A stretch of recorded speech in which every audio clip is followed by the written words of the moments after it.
How does P. Ryan look? He looks very much like he's kind of like feeling his way along. And it's so early, it's hard to evaluate running backs when they're not really tackling. But you can see that, he's got a good burst. He doesn't totally understand all the concepts and everything like Rob Kelly, Chris Thompson do. But so far, I think that they're pretty encouraged with what they're seeing from him. What about the young guys, the early draft picks? Jonathan Allen and Ryan Anderson, both kind of the same thing with feeling their way along. Now, you can just see right away the size and speed and athleticism that these guys have is, the reason why they drafted them.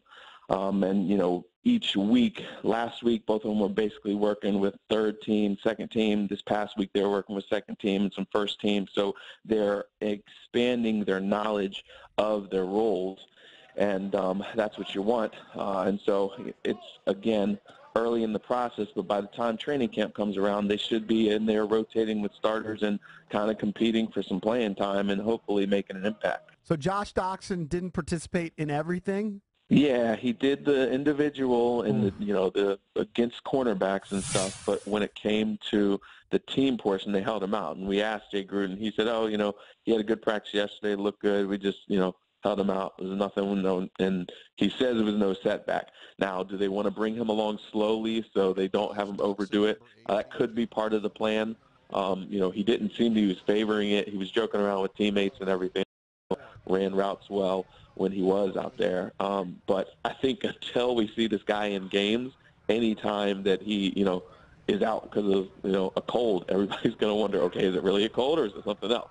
But they insist, and he was walking fine, and so we'll just keep on monitoring. Who does Mike Jones think is going to have the biggest year receiving between Terrell Pryor, Josh Doxson, Jamison Crowder, and Jordan Reed? Who has the biggest year out of those four? I still think Jamison Crowder, Jordan Reed, those two guys. I mean, they got these big targets with Pryor and Josh Doxson, but Kirk is still the king of the check down. I mean, we were looking yesterday when they're in 2-minute drill, and, he's about getting the ball out quickly, and the slot receiver and the tight end are the guys that are right there at those quick release points.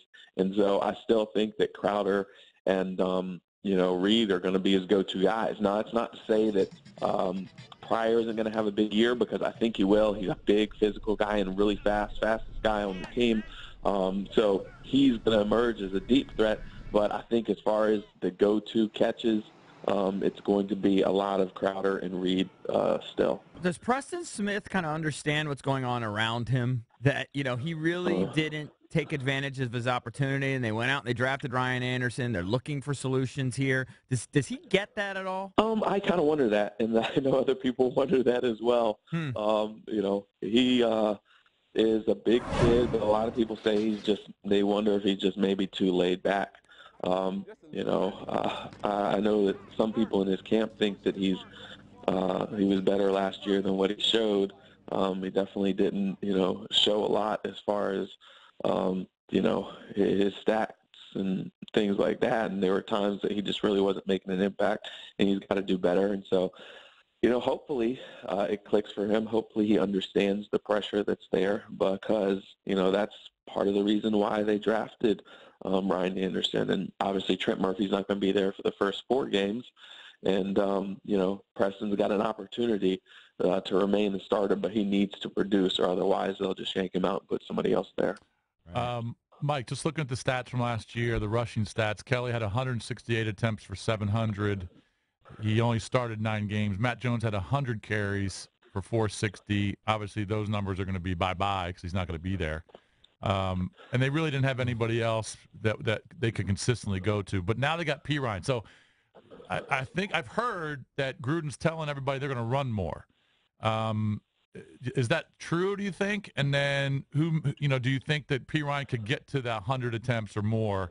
Are these rushing attempts and I understand that game situations kind of dictate when you can run, but Do you think that the running attempts are going to be up this year based on what you know? Oh, yeah, well, they really want that to be the case, but it's all about production on first downs. And that's something that Matt Jones really struggled with. And part of the reason why they went away from him is because, he'd get stopped for 1 or 2 yards or a loss on first downs, and then they can't operate out of the play action like their offense really likes to.